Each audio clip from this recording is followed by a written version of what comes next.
Hola Nakamas y bienvenidos a un nuevo video en el canal. En este caso, como podrán haber visto en el título, vamos a hablar de lo que es la serie o el anime de Yakusoku no Neverland. Esta es una serie que nos cuenta la historia de un grupo de niños que viven en un orfanato. Todo parece tranquilo aquí, tienen una vida aparentemente normal, con una madre que los quiere, los educa y los cuida 24/7. Pero a cambio de esto, ellos no pueden salir del orfanato, por lo que los educan en casa. Todo normal de inicio y dado que son niños de un orfanato, son puestos en adopción. Pero un día en particular empieza el horror, ya que cuando una de sus hermanas se tiene que ir, porque aparentemente la adoptaron, descubre la verdad del orfanato. Al parecer no es más que una granja de niños, los cuales son ofrecidos como comida para monstruos como humanos. Ahora con esto en mente deben de idear un plan para poder huir del orfanato antes de que cualquiera de los niños sea el siguiente. Este anime es entretenido para todos aquellos que disfrutan de las historias de misterio, cliffhangers y plot twists. Es para todos aquellos que buscan animes que les den a pensar qué es lo que puede pasar y los deje con intrigas conforme más se va descubriendo del nuevo mundo que se está explorando. El anime tiene un total de 12 capítulos, los cuales abarcan hasta el número 37 del manga,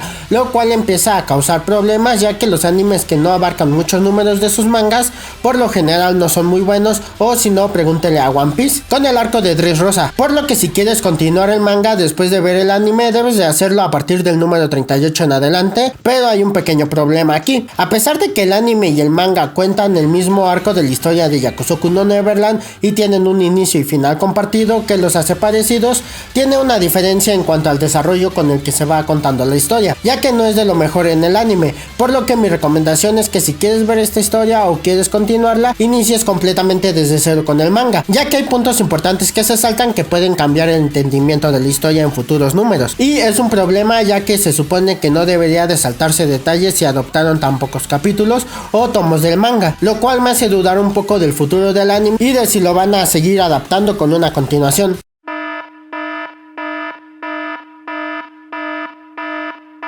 En verdad me gustó el punto de partida que nos da en cuanto a historia Yakusoku no Neverland. La idea de tener un grupo de niños que jamás han salido del orfanato con una cercana fecha de muerte que deben de evitar a toda costa teniendo todo en contra es increíble. Y lo que más disfruté es el hecho que no hemos visto en realidad nada de lo que nos puede ofrecer esta historia. Es un mundo increíble de posibilidades que falta por explorar. Solo hemos visto lo que es una pequeña porción, que es la granja. Los personajes en su mayoría son pasables, no es que haya muchos que destaquen y mucho menos con el dibujo, aunque esto lo comentaremos más adelante, pero tienen personalidades llamativas y distintas, todo a su propio nivel. De esto no hay mucho que comentar. Lo que sí me gustó fue el diseño de las criaturas o demonios, los cuales destacan mucho por lo general en cuanto a series japonesas, ya que aquí los harían más humanoides o más hermosos, como lo son yo creo en el 80% de los animes con criaturas, pero aquí no se dejaron llevar por el punto de atraer a personas con personajes con diseños hermosos y se fueron por otro camino que promete demasiado. Del anime sí estoy un poco decepcionado desde el punto de vista de alguien que ya leyó el manga. Cuando solo conoces el anime es mucho más digerible, pero dado mi opinión fallaba un poco en cuanto a animación. Dos puntos en específico. El primero es que en algunos capítulos nos cambiaban de una escena en la que era una escena de suspenso normal, pasándonos a una escena de cámara en primera persona que no se sentía muy fluida, te sacaba de onda y no se sentía tan natural el cambio.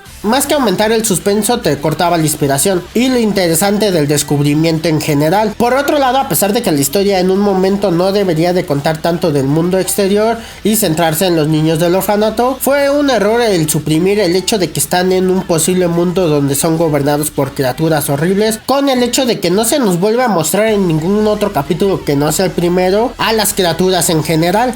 En el manga tampoco nos dan tantas escenas con ellos, pero por lo menos de vez en cuando nos recuerdan qué es lo que está pasando, por lo que no es ni de cerca de mis favoritos y no creo que sea muy recordado. Por otro lado, el manga es mucho mejor en cuanto a cómo se cuenta la historia, dado que en este no necesitan llenar los huecos de cierto número de tomos tan marcado. Puede fluir la historia un poco mejor y nos lleva por un mejor camino con mucha más claridad de lo que nos quieren dar a sentir. El momento en el que más me di cuenta de esto es cuando están escapando del orfanato y aparecen las criaturas percatadas de lo que ocurre en una de las instalaciones. Fue el momento en el que dije, ¿por qué qué algo tan importante no aparece en el anime? Sé que no parece relevante, pero es el claro ejemplo que falta en el anime de que seguimos en un mundo donde no somos al parecer la especie dominante. Ya por último, para terminar con el manga, debo de decir que a pesar de que no tiene un mal dibujo, tampoco es de los mejores, por lo cual hace más notable el hecho de que más que competir en cuanto a dibujo, lo hacen en narrativa y aún así perdió el anime. En cuanto a mi personaje favorito, creo que fue Rei, más que nada por el hecho de que el personaje, digamos que es de lo más importante en esta primera temporada o en esta primera parte de la historia. Su historia también en general, valga la redundancia de la continuación de palabras, es muy interesante y te va dando muchos cambios en la trama que te hacen ponerte a pensar más de lo debido. Pero sobre todo esto, lo que más me gustó fue su personalidad y su forma de actuar ante las situaciones, ya que era como que el más lógico y por el que te guiarías más en cuanto a un personaje si realmente estuvieras en ese mundo. Ya por último, nada más debo de decir que en cuanto al personaje que más odié fue la hermana Chrome.